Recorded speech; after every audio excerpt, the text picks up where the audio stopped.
sometimes it's better for me to just sit back, bite my tongue, and then in 4 years I'll be able to say what I want. There has been a gradual institutionalization of this code of conduct, the effect of which is to prevent people from ventilating their views. Bright students won't put up with it. Buckley Fellows believe that all perspectives must be heard and examined in good faith. They stand united against the formation of a liberal-only echo chamber at Yale.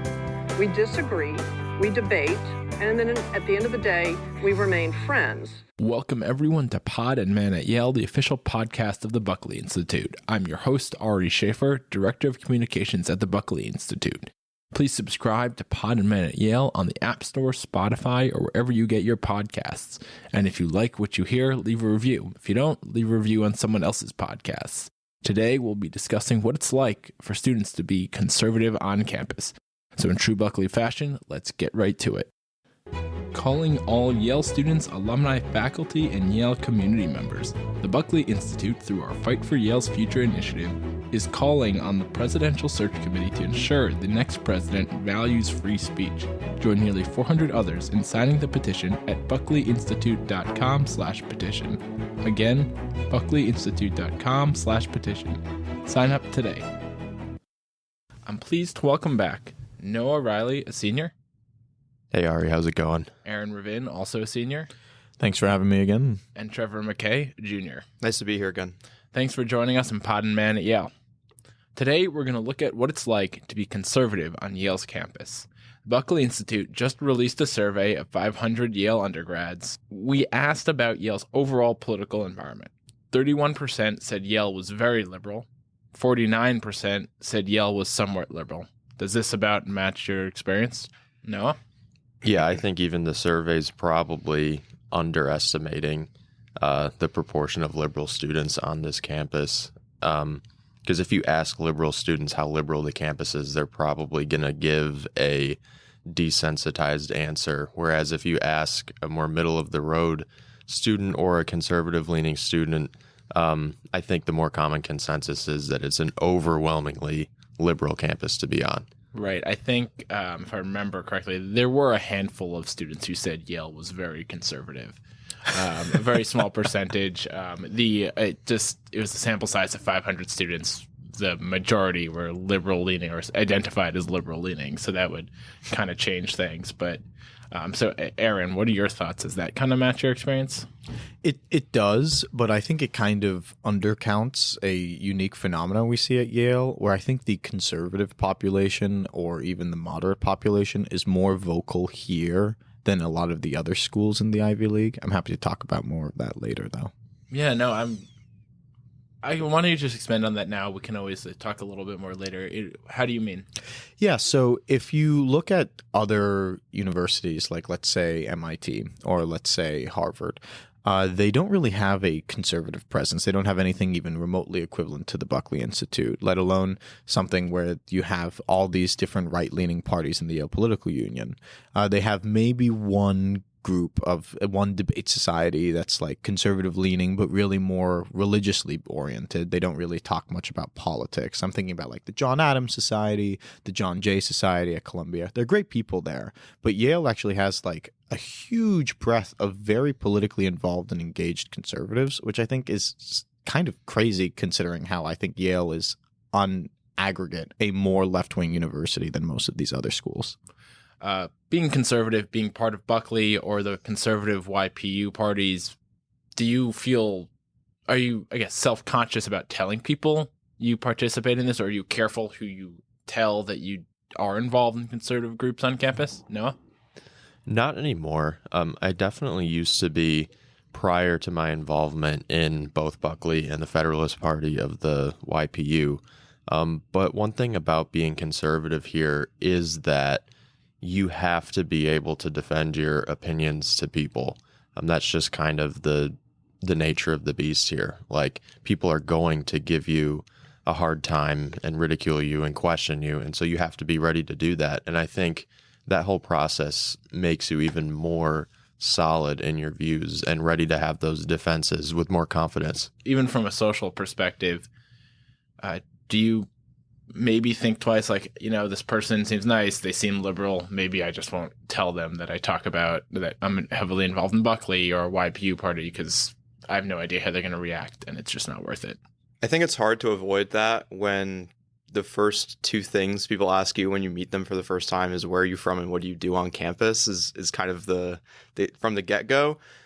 So for me, I mean, I'm just honest about it. And if people don't want to be friends with me because I'm involved in the Buckley Institute, which has many conservatives and many liberals, or involved in the Yale Political Union, which the entire purpose of is to debate between different parties who have different beliefs, then frankly, if they don't want to be friends with me because of that, that's their loss. So building off your point, I'm going to go back to the question I asked before and kind of point it in Aron's direction. Do you find that even though the campus is more liberal, the campus is overall liberal, like many campuses are, do you find that that makes it easier to talk about being in something like Buckley or one of the conservative YPU parties? So I definitely think it does for the Buckley Institute, because the Buckley Institute, it's more associated with being like welcoming to people that are liberal. And a lot of people on this campus, even like left-leaning people, are very dissatisfied with the culture of speech here. Like, for example, I've met a lot of people who are from either former communist countries that still identify as liberal, or liberal Jews that still have family in Israel. And like the way that they've seen like the conversations permeate on campus around these issues has really been dissatisfying to them. And it's kind of led to a new respect for the Buckley Institute. It's like, yeah, we're about free speech. Whereas with the conservative organizations in the Yale Political Union, there's definitely still a stigma, especially with my party, the party of the right. We have a bit of a reputation, and so do all the other parties on the right coalition, that we always have to navigate. So, Noah, I'm going to move this question to you, and we'll go back, take a step back, look at the overall topic of today's podcast. Political leaning on campus, where does that most come across? Where do you most notice it in your day-to-day, week-to-week, month-to-month experience on Yale's campus?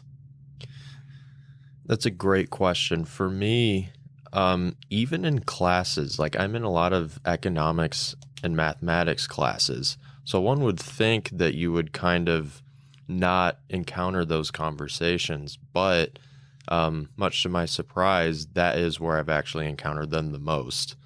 How does that? What kind of things have you seen? Like one of my math professors, my freshman year, I remember this. He went on a tirade for about 25 to 30 minutes of our Calc 1 class about how Trump was like an idiot and how people on the right are like unbased or whatever. So it's just like not in context that you would want to be having those conversations, which is it's unfortunate. It's disturbing. So, Trevor, do you have a memory of a moment? And Noah kind of talked about this a second ago. Do you have a memory of a moment, maybe a comment from a professor, faculty member, something like that, where you thought, oh, wow, yeah, this campus is as liberal as everyone told me it was? It was probably maybe it was the first or the second day I was on campus. Every orientation event I went to, I was asked what my pronouns were. And that's probably when I realized, but that's kind of a trivial, superficial thing. Aron, how about you? Was there kind of a moment when after you got to camp, you said I heard it's liberal, but wow, that really puts the nail in the coffin? Yeah, I mean, in my first class in the directed studies program, my professor and my classmates started comparing the violence in the Iliad to the death of George Floyd. And I was like, wow, that was a little left field. And then soon after that, the same professor said Christianity is an inherently anti-Semitic religion. Then during Parents' Weekend, my parents came to town, and it started with a land acknowledgement of the Quinnipiac people's land that Yale was built on. It's just it really compounds, and it kind of drives me ballistic. So when you guys came to campus, was this something that was already on your mind, whether it was just how you're going to get through classes or even how you guys were going to make friends? Were you worried, I'm conservative, what if everyone just hates me once I find out I'm a Republican? No?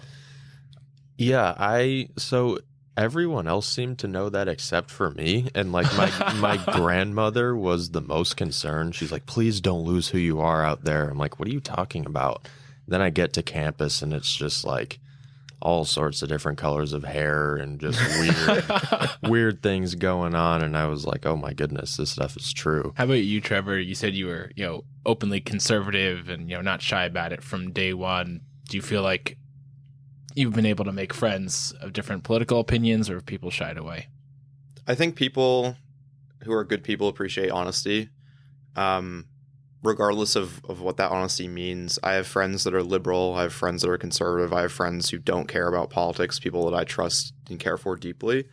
And so, I don't know, maybe it's prevented me from some people becoming my friends. Maybe other people have moved away from me that would have otherwise been friendly towards me. But at the end of the day, they probably wouldn't have been a good friend or a true friend anyways, if that's the reason that they're not going to be friends. How about you, Aron? Do you feel like you have to self-censor or at least, avoid politics more than someone with liberal political leanings might have to? Definitely in conversations with professors. With students, I feel I totally understand my peers that do self-censor, and I know a lot of people that do. I just think that myself, Noah, and Trevor just happen to be disproportionately vocal people, hence our being here. But I like when I'm talking to one of my professors, just in class the other day, for example, we were reading a text for one of my classes, and it's a fictional work that was published relatively recently, and it's very woke. One of the characters is non-binary, and the professor was constantly correcting students in class for misgendering a fictional character. And, sure, the people were doing it unintentionally. Left-wing people in the class were, like, apologizing profusely. But I see this kind of thing, and it's like, I don't want to support this with my money, so I just pirated the text. And then the professor looks over and sees that I have pirated the text, and he's like, yeah, maybe we should support this author because it's the first time they wrote it. And I'm just thinking to myself, if this was a conservative author and I was a student, I could very easily say something like, I just don't want to support this person. But in this case, it's if I say I don't want to support this person, I can't explain, well, it's because I think that they're spewing woke gender ideology that I think is absolute nonsense, because this is the same professor that is correcting people for misgendering a fictional character. So it's something that I recognize it's not worth the fight. Maybe I should argue about it, but quite frankly, I do want to go to law school, so grades matter a little bit. How about you, Noah? Maybe in your religious circles, do you feel like your peers who are more liberal can more comfortably share whatever political opinions they have than you can? Yeah, definitely. Despite my kind of optimistic take on my experience making friends here in that setting, I do make a lot of jokes, often at the expense of liberals. So they tend to be not as well received as perhaps liberal jokes at the expense of conservatives would be.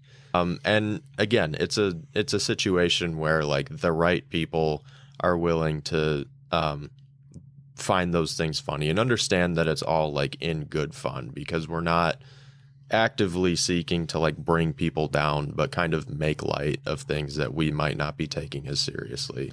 So now I kind of have a little bit of an out of the box question for you guys. So imagine kind of a spectrum, or I guess a U, so to speak, of political ideology. Do you mean the gender spectrum? It's a gender. I'm not going to touch that. Actually, a galaxy. So I wonder if you had to place, being conservative, just generally being a conservative on campus, as socially equivalent to something on the liberal side. Whether it's being like being a socialist on campus, or being a communist on campus, being a Hamas supporter on campus. Where does being a conservative fit, I guess, within the social, not hierarchy, but the social comfort level on campus itself? Well, I think that a social conservative, I believe marriage is definitionally between a man and a woman. And I think that in that sense, that is probably one of the most controversial things I could possibly say on this campus. I could support Hamas more easily. I could be a Zionist more easily. I could be someone who is concerned with libertarian economics more easily. If I go out and say that, which I do, but if I go out and say that, that immediately puts me in like the absolute like fringest of corners. Trevor, and I ask you the question also. Are there perspectives you have that you feel like, you know, are mainstream or like totally normal outside of Yale, but for some reason they're like kind of Aron said, it's easier to support Hamas on campus than to like have this otherwise mainstream view? Well, being pro-life is definitely something that is very far outside the mainstream of Yale's campus. And one of my, I'll just give an aside about the abort the conversation piece. My favorite quote, well, if you can call it favorite, is the people who are running this pro-life booth that was simply, you know, standing in the public. I believe it wasn't on the green, was it? It was on cross campus. Yeah. You know, just standing there with their booth, their signs, you know, asking to talk to people. It was violent. It was, yeah, it was very violent actually. But the piece described them. It said, quote, their smug civility was infuriating. Yeah. Their civility, being civil, is infuriating to people on Yale's campus. You cannot speak because it is infuriating. So just kind of one follow-up to wrap this discussion up. Where would being a Trump supporter put you on campus? You're a Nazi.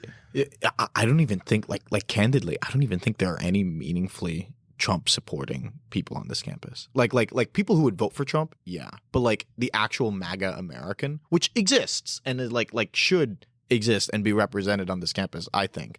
I don't know any of them on this campus. So I do own a Trump 2024 Save America hat because a couple of my best friends got it for me knowing that Exactly. I would be in full support. And I will say, like, even within the conservative circles of the Yale Political Union, Trump supporters are very few and far between.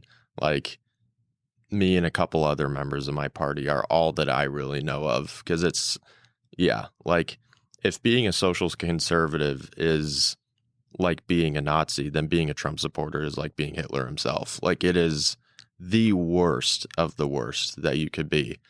And that's even coming from someone who like loosely supports Trump. Like, I don't wear my MAGA hat, but I definitely have one.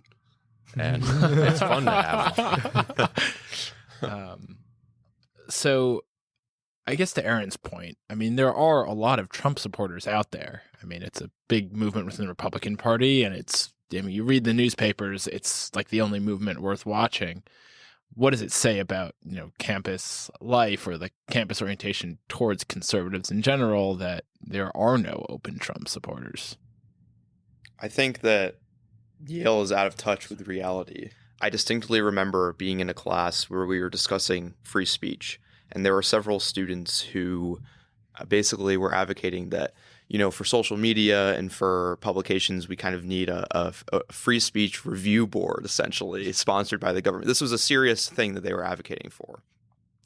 And I remember saying, you know, this is why Trump was elected, basically, is because of people like you who think that, you know, because of your position at Yale or your education or your morals, you think that you're better than the entire country and you need to regulate them. And this is what causes people, you know, to be distasteful towards the Ivy League and to be distasteful towards Yale. Aron, how do they set the tone? Yale's employees, freshman counselors, administrators? I've always thought, and this is something I've written about before, I've always thought that the biggest problem in universities in America is student driven.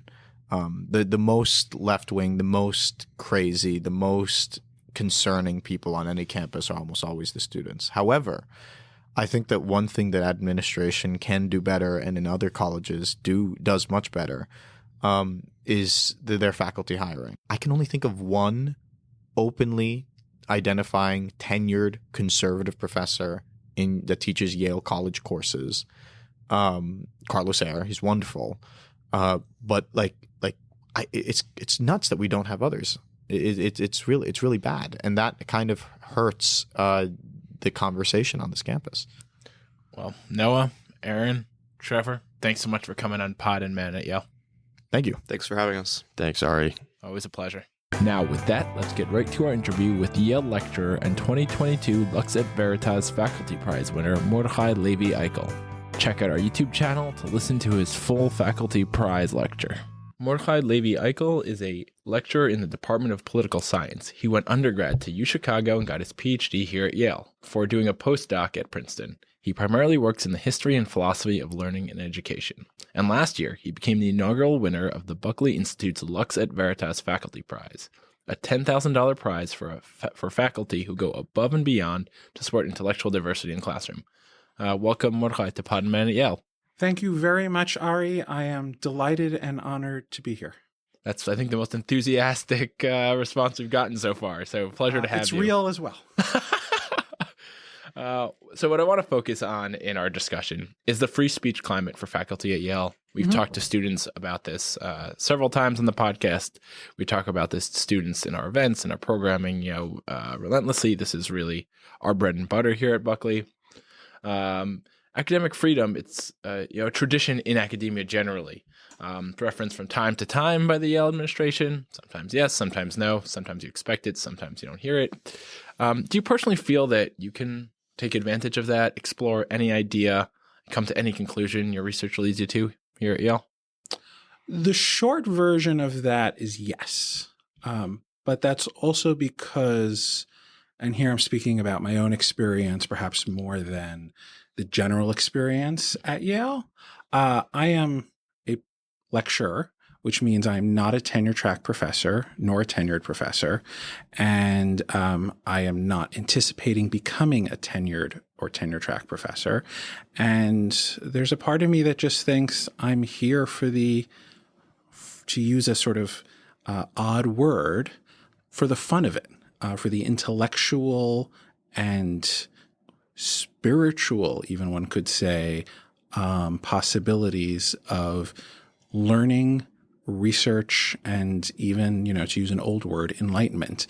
And so as far as I'm concerned, given how important and given how many resources there are at a place like Yale, I try to be as wide-ranging and sort of serious and earnest and in a reasonable way, irreverent. I don't mean provocative. I mean sort of irreverent.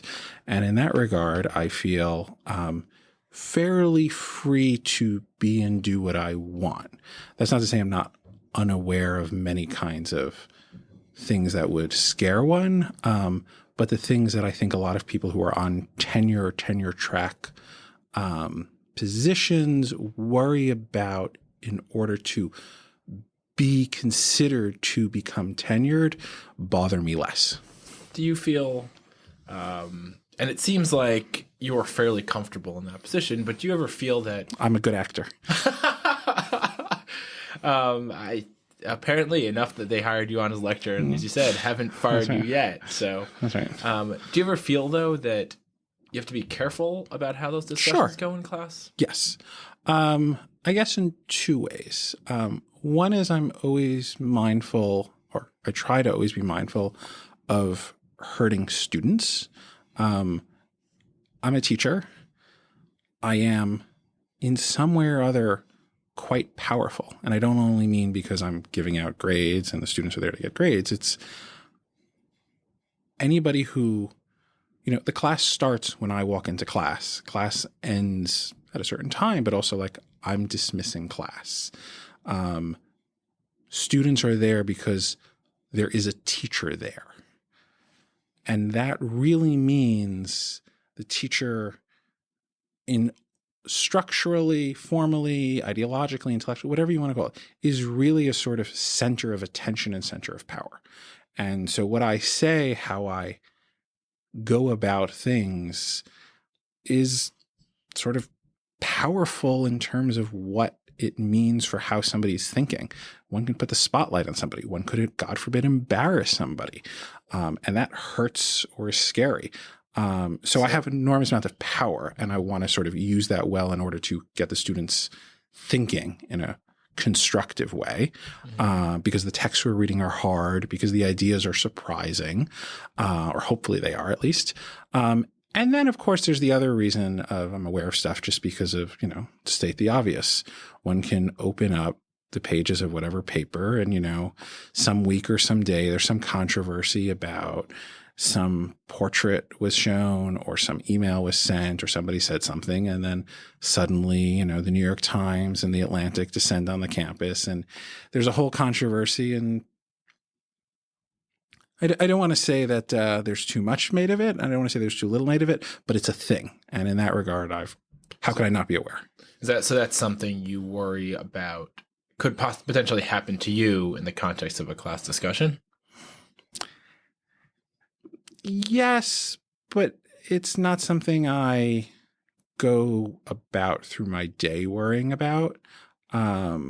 It's hard to sort of know quite how to describe it, because the more time I've been teaching and the more time I felt comfortable teaching, and just sort of I've now done it for multiple years, when one gets to a certain rhythm, the more I find myself sometimes, I wouldn't say bring up controversial topics, but feeling okay speaking to students about what they're really thinking or pushing back on their ideas. And in my experience, it's never been an issue that somebody has ever said to me then or after, oh, that was hard, or that was offensive, or I didn't like that. Usually, because our current culture in general and our college campus culture as a reflection of our larger culture is, to be completely honest, so tame and so worried about offending people or saying the wrong thing, that students, when they're confronted with a serious back and forth, especially if it's coming from a teacher who's showing enough interest to probe their ideas and take their ideas seriously, they don't have a lot of people who are, quote unquote, above them doing that. Mm-hmm.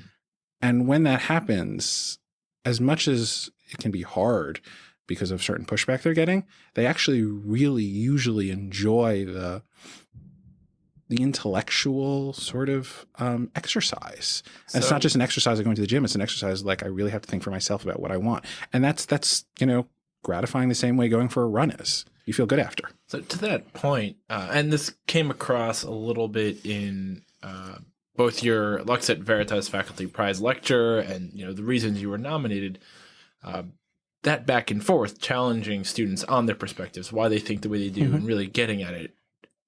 Your comments a second ago made it seem like that isn't something students commonly find in the classroom. Yes, that's what they've reported to me, and it's something I find myself surprised by, partly because I went to the University of Chicago, and there was, I think, a little more of that, but partly because of how I grew up. I grew up in New York and, son of two New York Jewish intellectuals, and so there was always sort of back and forth. But I've had more students than I can count tell me about how infrequent any pushback or back and forth is in the classroom, in the seminar, and that they're disappointed by that because it's not an intellectual give and take. Why do you think that is? That's a big question. That's right. why we're here. Right. The short version of that is, I think in the current elite academy, professors, are incentivized not to spend too much time engaging in such back and forth, and that the sort of people who are selected to become tenured professors and leaders are not the sort of people who are going to, for the most part, there are lots of exceptions and I can name any number of them, are for the most part not the type of people who are going to put a premium on a certain kind of personal intellectual mentorship. Now, there are lots of other issues. One is just the sort of way the university today, all universities today really, have grown administratively, and administrators for the most part are worried about certain kinds of controversies, making things more difficult, which is A, real, but B, they're worried about it often for bad reasons, I think. Having controversy does not necessarily mean less fundraising, less donations, And if we do have controversy, a lot of people in these kinds of places are worried about disagreement and argument. And I don't have to tell you that one can have a loud, happy family with a lot of argument. In fact, there's something I think vital about disagreement, vital about, faction, to quote Madison, in the construction of a healthy democracy. This used to be characteristic of 19th century America. It used to be characteristic of mid-20th century America. We talk about polarization today, but we don't talk about discussion and argument as necessary to certain give and take and back and forth. And so I think we've lost a bit of that, and especially the way the administrators run some of our most notable universities. We engage in less back and forth. And I think that's a longer term trend we have yet to figure out how to change, but is itself to some degree crippling some of the intellectual vitality that students come here with their ideas, their opinions. They kind of want to, I don't want to say have arguments, but they want to have discussions that are passionate, interesting, and stay up late and figure out new things and have intellectual and other kinds of adventures. Do you think the administrators who, I guess, are somewhat controversy and debate averse, do you think, even though that's their general posture, do you get the sense that they would or wouldn't stand up for faculty, or do or don't stand up for faculty when those controversies arise? What do you think are the parameters by which they do and don't stand up? So that's a good question. And I guess I might as well just ask the question straight out. There are a lot of students who feel it's based on political perspective. Right. Do you think that has a part? I think that plays a role, but I don't think it plays a large role. I think the larger role that's played, and this is where I find myself more uncomfortable with administration and want to push back on it, is one of the primary rules of administrators, and not only in universities but in other sorts of large organizations, is sort of discretion. Instead of let's have an open debate about this, here are the issues involved, things are sort of kept swept under the rug. And in that regard, I actually think, especially because with many of the people involved, these people are tenured. If there seems to be an actual political controversy at stake, there's nothing wrong then with, at least among faculty, discussing that. And I'd rather that be an open thing for discussion rather than something swept under the rug because of controversy.